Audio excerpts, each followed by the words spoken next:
Das Jahr war 1305, und die Straßen Londons halten weiter vom Geskreiter Handler, die ihr waren an Prisen, und vom Klappern der Hüf auf dem Kopfsteinpflaster. Doch in diesem Augustmorgen sollt bald ein anderer Klang die Lufter fühlen. Das Gebral einer blutdurstigen Mensch, die sich versammelt, sich einer der berechtigten Hinrichtungen der Geschichte zu werden. Der Mann, den sie sterben sehen wollten, war William Wallace, der schottische Ritter, der gewagt hat, die English Kron herausgefordert und sein Landslet im Kampf gegen die Fremdherrschaft zu vereinen. Was in diesem Tag Geska, war nicht nur ein Hinrichtung, sondern ein sorgfältig inszeniertes Theater der Grausamkeit. Das soll den Mann als auch das Symbol, das verkörpert, zerstoren sollt. Die populäre Vorstellung, geprägt von Hollywood-Filmen und die romantischen Erzählungen, hat Wallaces letzte Momente in etwas beinahe Edels verwandelt, ein schneller Tod für einen tapferen Helden. Doch die Realität war weitaus unheilvoller und die grausamer.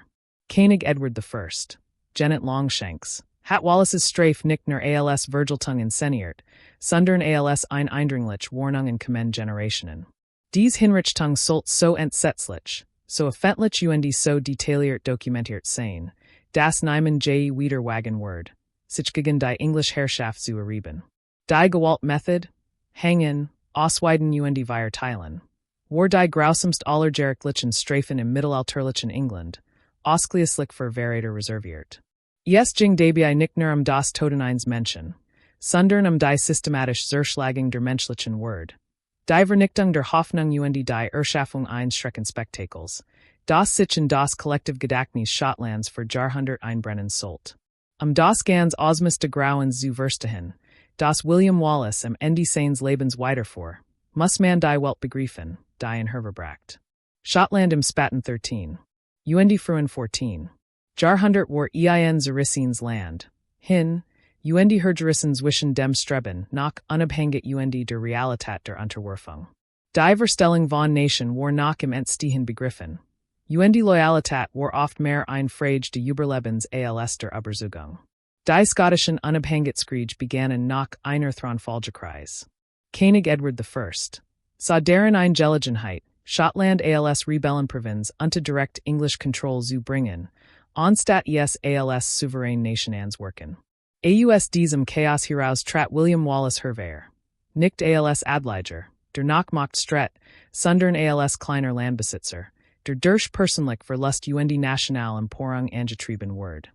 Seine Family hat unter der englischen Besatzung gelitten, und als 1297 bei der Schlacht von Stirling Bridge das Schwerter Hab, tatter dies mit dem Zorn eines Mans, der alles verloren hat, und mit der Vision dessen, was Schottland sein konnte.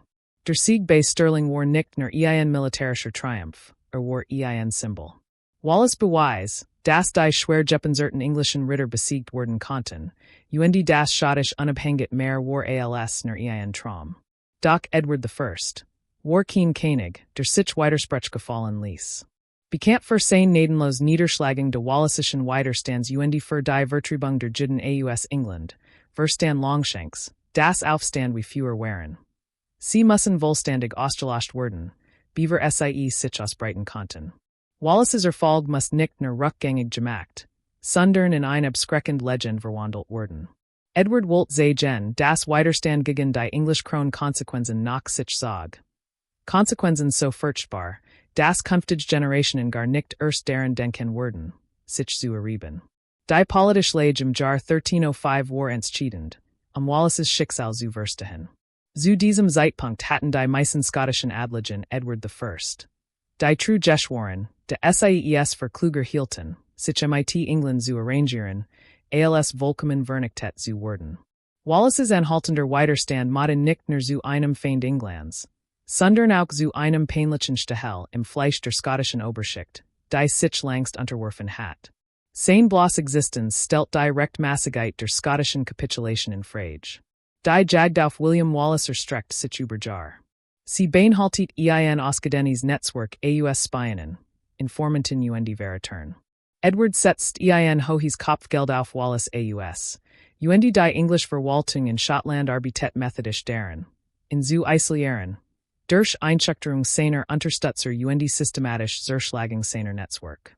Am Ende kam der Verrat, wie so oft von innen. Im August 1305 wurde William Wallace in der Nähe von Glasgow gefangen genommen. Höchstwahrscheinlich durch den Verrat von Sir John Menteith, einem schottischen Ritter, der sich der englischen Herrschaft unterworfen hat. Die genauen Umstände sind bis heute Gegenstand historischer Debatten, doch das Ergebnis war eindeutig. Der Mann, der zum Symbol des schottischen Widerstands geworden war, befand sich nun in englischer Gefangenschaft. In London wurde sein Gefangennahme als Triumph gefeiert.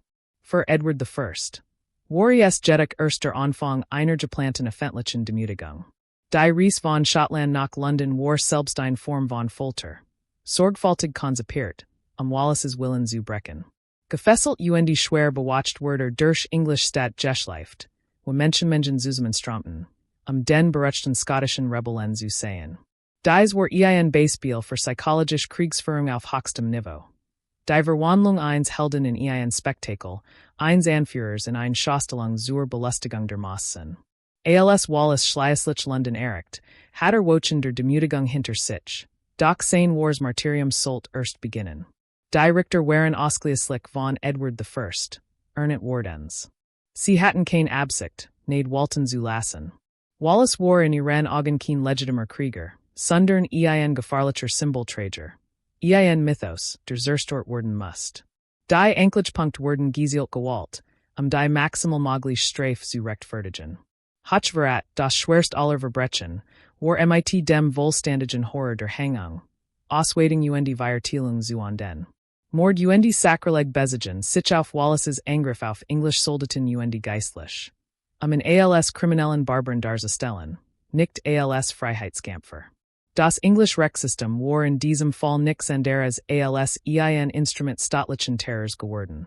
Wallace war auserkoren, das prominenteste Opfer zu sein.